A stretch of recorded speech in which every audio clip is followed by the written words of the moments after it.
হৰে কৃষ্ণ।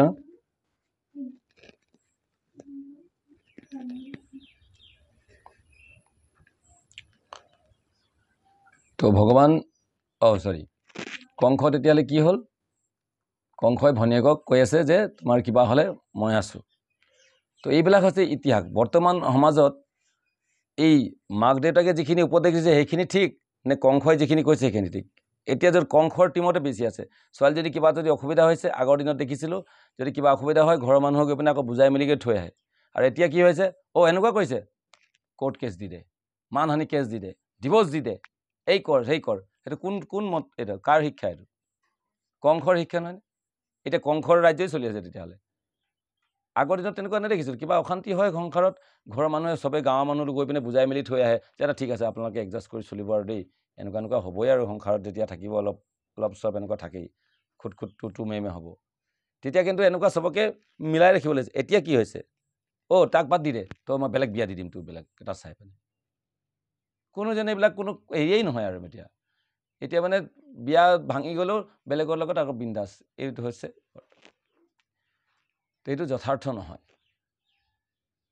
সেইখিনি যথাৰ্থ কেতিয়াও নহয়। তো এই কংসৰ পৰা আমি সেইখিনি শিকিছোঁ। ক'ৰ পৰা শিকিলে আইডিয়াটো? সেই কংসৰ পৰা। আমাৰ কৃষ্ণ ভালো আছে বেয়াও আছে।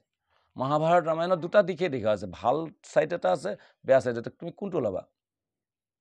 সমাজত ভাল মানুহ আছে, বেয়া মানুহ আছে, তুমি কোনটো কাৰ সংগ কৰিবা? সংজাত সংজাই এতে কাম। তুমি ভাল ল'ৰা যদি সংগ, এতিয়া পঢ়া শুনাত স্কুলত গৈছোঁ, একেলগে ক্লাছতে বেয়া ল'ৰা কেইটামান আছে, ভাল ল'ৰা, মই কাৰ সংগ কৰিম? যিকেইটা ভাল ল'ৰা ফাৰ্ষ্ট বেঞ্চত থাকে তাহাঁতৰ যদি সংগ কৰোঁ তেতিয়াহ'লে মোৰ পঢ়াটো ডেভেলপ হ'ব, নহয় জানো? আৰু যদি লাষ্ট বেঞ্চৰ ফালে গুচি যাওঁ মই, তেতিয়া যিমানখিনি আছে সেইখিনিও যাব। বাদ দে, ক্লাছ ব'ল অকণমান। তেতিয়াহ'লে কি হ'ল? যেনেকুৱা সংগ কৰিবা সেনেকুৱা তোমাৰ হৈ যাব, নহয় জানো? তো আমিতো নিউট্ৰেলত থাকোঁ। এতিয়া কাৰ সংগ কৰিম? বুজি পালোঁ? যাৰ সংগ যেনেকৈ কৰিবা তেনেকুৱা তাৰ ফল পাবা। কিন্তু চইচ ইজ ইয়ৰ্ছ। কোনে বাধ্য নকৰে তুমি কাৰ লগত থাকিবা, কাৰ লগত ফুৰিবা নফুৰিবা। ক্লিয়াৰ? তো ইয়াত মহাভাৰত ৰামায়ণ এতিয়া ইতিহাসবিলাকে আমাক সেইখিনি শিক্ষা দিছে যে তুমি কাৰ সংগ কৰিম, কাৰ সংগ নকৰোঁ। ক্লিয়াৰ? তো ইয়াত কংসই তেনেকৈ ক'লে, এইবাৰ ঠিক আছে, অ'কে, ন' প্ৰব্লেম। এইবাৰ বিয়া চিয়া হ'ল আৰু এইবাৰ থ'বলৈ যাব লাগিব।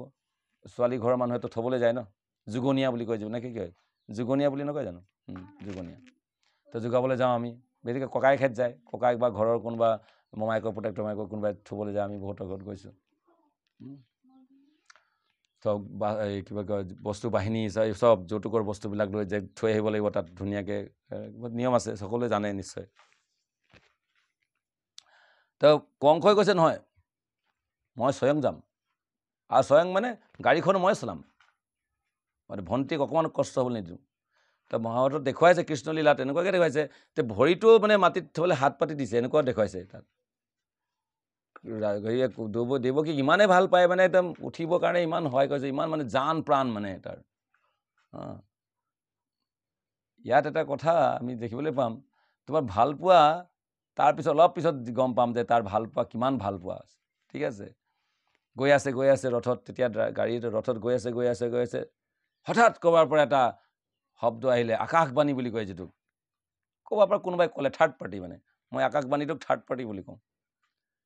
স্বামী স্ত্ৰীৰ সম্পৰ্ক ঠিকেই আছিলে, কোনোবা এটাই কৈ দিলে ন মাজতে, বাছ হৈ গ'ল গণ্ডগোল। তোৰতো আমুকক লগত দেখিছিলোঁ যে, কিবা এটা এনেই কৈ দিলে, সঁচাকৈ ক'লে কোনো ঠিক নাই। তো এই থাৰ্ড পাৰ্টিবিলাকে আমাৰ সম্পৰ্কবিলাক নষ্ট কৰি থাকে। আমাৰ ভিতৰৰ সম্পৰ্কবিলাক ভগৱানৰ লগত যে সম্পৰ্ক এটা নিত্য সম্পৰ্ক, সেইটোৱে গণ্ডগোল কৰি দিয়ে। প্ৰথমে মাকেইতো গণ্ডগোল কৰি দিয়ে। মোৰ সোণটো, মোৰ কি মাকেই কৰিলে নহয় জানো? মোৰ ল'ৰা তুমি, মা কোৱা, মা। তে ভগৱান কোৱা ক'ব লাগিছিলে। প্ৰথমতে কৃষ্ণ নামটো উচ্চাৰণ কৰাব লাগে। তে কাৰ নাম উচ্চাৰণ কৰে? কিবা এটা হ'লে মোক ক'বা, মোৰ ফালে আহা, চব মোৰ ফালে, ভগৱানৰ ফালে নপঠিয়ালেই, গুৰুৰ ফালে নপঠিয়ালোৱেই, কাৰ ফালে পঠিয়ালোঁ? নিজৰ ফালে টানি ল'লোঁ। এই মই মা দেই, আৰু ইও চিন্তা কৰিলে, তাহলে মোৰ নিজে শুভাকাংক্ষী হ'ব। তাৰপিছত এইজন তোমাৰ দেউতা, চব জ্বৰৰ চিনাকিবিলাক দি দিলে, ভগৱানক চিনাকি কৰি নিদিলে। ঠগিলে নাই? ল'ৰা ছোৱালীকেইটাক ঠগি আছে নাই মাক দেউতাকে? সেইটোকে মায়া বুলি কয়। যি ভগৱানক পহৰাই থাকে, ভগৱানক স্মৰণ কৰিবলৈ নিদিয়ে আমাক, তেওঁ হৈছে মায়া। আৰু যিজনে স্মৰণ কৰি দিয়ে তেওঁ হৈছে গুৰু, অৰ্থাৎ যোগমায়া। যোগমায়া হৈছে গুৰু আৰু হৈছে মহামায়া হৈছে, বুজি পালোঁ? তো গৈ আছে হঠাৎ শুনিবলৈ পালে যে কংস কি খবৰ? নহয় বোলে মোৰ ভণ্টিক থ'বলৈ যাই গৈছোঁ, ৰাস্তাত ধৰি কোনোবা এজন লগ পালে, মই আকাশবাণী বাদ দি দিলোঁ, ৰাস্তাত লগ পালে কাৰোবাৰ এজন লগৰ এজনৰ, কি কংস কি খবৰ, ক'ত যোৱা, গাড়ী চলাইছা যে আজি? নিজে বোলে নহয় মোৰ ভণ্টি বিয়া হৈছেতো, এই থ'বলৈ যাওঁ। আৰু সিটো অকণমান জুতিকি আছিলে, কি মূৰ্খ তই এটা দে, তই নেজানো ইয়াৰ যে অষ্টম গৰ্ভ হয় তোৰ যে মৃত্যুৰ কাৰণ, তোক যে মাৰিবহি, ভৱিষ্যতবাণী লিখা আছে কপালত।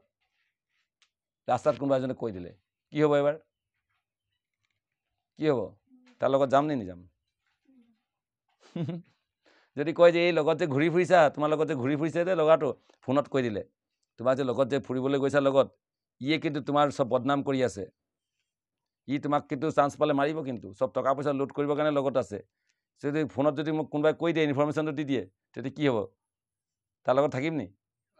লগে লগে তাক তই এইফালে যা, মই এটা কাম আছে বুলি কৈ পলালো ইয়াৰ পৰা, নহ'লেতো মোক মাৰি দিব নি? ৰাতি শুই থাকোঁতে ইয়াৰ প্লেনিং আছে আজি মাৰি কিনি বিষ খুৱাই কিন্তু মাৰিব বুলি যে প্লেনিং জানে আগতে, কিন্তু কাটি তাৰ পৰা পলাব নহয় জানো? মোৰ কাম আছে বুলি পলাল, জান বাচেতো লাখো পায়, নহয় জানো? সেনেকুৱা হ'ব নে নহয়? আৰু কংসটো একেই আগত তেতিয়াহ'লে, যেতিয়া কৰিলে তই যে তাক যাক লৈ গৈছ ইমান মৰম কৰিছ, তাৰ পুতেকেই তোৰ মৃত্যুৰ কাৰণ হ'ব কিন্তু। যা লগে লগে একদম ঝাঁককে ডিছ ব্ৰেক মাৰি দিলে, ঝাঁক, মই মৰি যাম, ই থাকিলে মই মৰিব লাগিব তেতিয়াহ'লেচোন। লগে লগে একদম উলিয়াই দিলে। আৰু কি উলিয়ালে? বন্দুকটো, বন্দুক নাই তেতিয়া, তৰোৱালটো উলিয়াই দিলে আৰু ডাইৰেক্ট গৈ চুলিত ধৰিছে, এনেকুৱা ডিঙিত লগাই দিছে,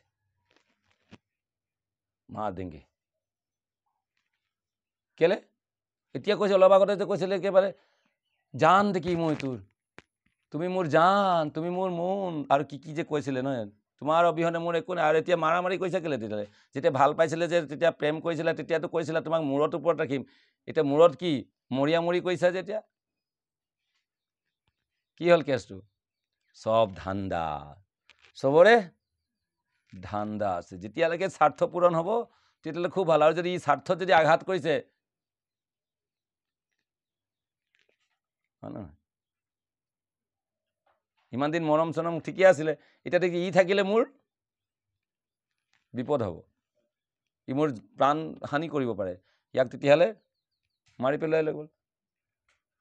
তেতিয়াহ'লে এই ভাল পোৱাটো কি হৈ গ'ল? তেতিয়া অলপ আগলৈকে যে ভাল পাইছিলে, তেতিয়াহ'লে দেৱকীয়ে যে গৈ আছিলে ইমান ভাল পাইছিলে, মোৰ দাদা কিমান ভাল পায়, চা কিমান মৰম কৰে, এই বিশ্বাস আছিলে নাই? আৰু লগে লগে ই মোক কাটিবলৈ আহিছে, কেনেকুৱা লাগিব? মোৰ দাদা নহয় নেকি? ইমান দিন যে মোক ভাল পাওঁ কৈ আছিলে, এতিয়া যে ই মোক মাৰিবলৈ আহিছে যে, কেনেকুৱা চিন্তা হ'ব তেতিয়া? তাহলে ইমান দিন মোক নাটক কৰি আছিলে, ই মোৰ লগত ইমান দিন নাটক চলি আছিলে, নহ'লে মোক মাৰিবলৈ আহিব কেনেকৈ? যদি ইমানেই যদি ভাল পায়, অকণমান কষ্ট হ'লেই একদম তেতিয়াহ'লে নিজৰ ফালে যেতিয়া আহি যায়, চব নিজেৰ ধান্দাত থাকি যায়, হয় না নাই? এনেই যিমানেই মৰম নেদেখুৱা, যেতিয়া নিজৰ স্বাৰ্থত আহিব তেতিয়া চব নিজৰ ধান্দাত, হয় না নহয়? এইটোৱে হৈছে চব ধান্দা। এবাৰ ক্লাছত সুধিছে ল'ৰাকেইটাক, মানে ষ্টুডেণ্টৰ টিচাৰে, আচ্ছা পৃথিৱীখন সূৰ্যৰ চাৰিওফালে ঘূৰে, কেলে ঘূৰে? বোলে ছাৰ ধান্দা। বোলে কি ধান্দা?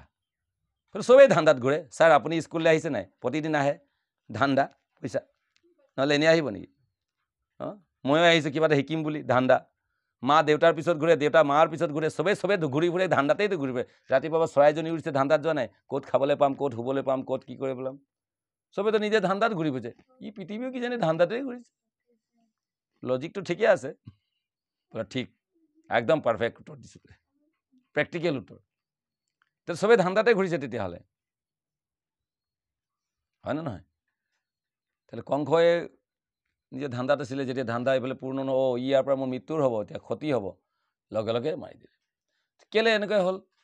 এই ভাল পোৱাটো কি গুণৰ লক্ষণ? মৰম চেনেহ প্ৰেম এইবিলাক হৈছে সত্যগুণৰ লক্ষণ। প্ৰেম ভাল পোৱা এইবিলাক হৈছে সত্যগুণত থাকিলে এইবিলাক বিকশিত হয়। আৰু ৰজগুণ তমগুণত থাকিলে তেতিয়া ক্ৰোধ হিংসা দেশ এইবিলাক আহে।